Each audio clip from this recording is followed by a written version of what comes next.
মা কেন দেবো না দেবী মা। আপনার বাড়ি থেকে প্রত্যেকদিন আমরা খাবার চেয়ে নিয়ে আসতাম, যে আমাদের যাওয়া দৌড়হিতে করতাম না। আজ আপনি আমার কাছে এমন একটি জিনিস চেয়েছেন, আমি দেবো না কেন? আমার যে বড় ইচ্ছে হয় মানু, সেই দেবী দর্শন করে, দৈবক দর্শন করে আমার প্রাণ শীতল করে দেবী মা মা বলে লুকিয়ে দিচ্ছে।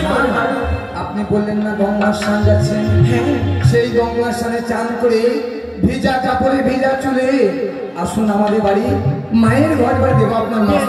ঠিক আছে, আমি বলবো এক্ষুনি আসছি। চলো বাবা, তুই চান করে আসবি, আমি তোর জন্য কফি বানিয়ে রাখছি। হ্যাঁ, কফি খাবার তো পরে খাবো রে মারা সত্যনাশা। আগে পেটে আর জিভেতে সাবান দিয়ে আসি, দিয়ে তো তোর বাড়িতে কফি খাবো। আচ্ছা আচ্ছা দাসী চলো, সেই গুঞ্জনের ঘরের নিকটে চলো।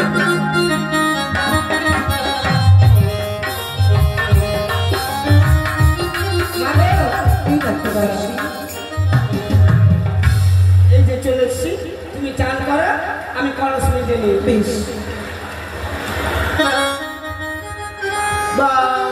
কত ময়লা হয়েছে কলসটা।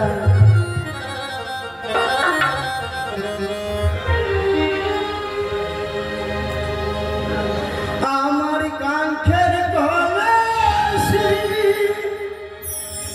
জলে গেল রে ভাসি,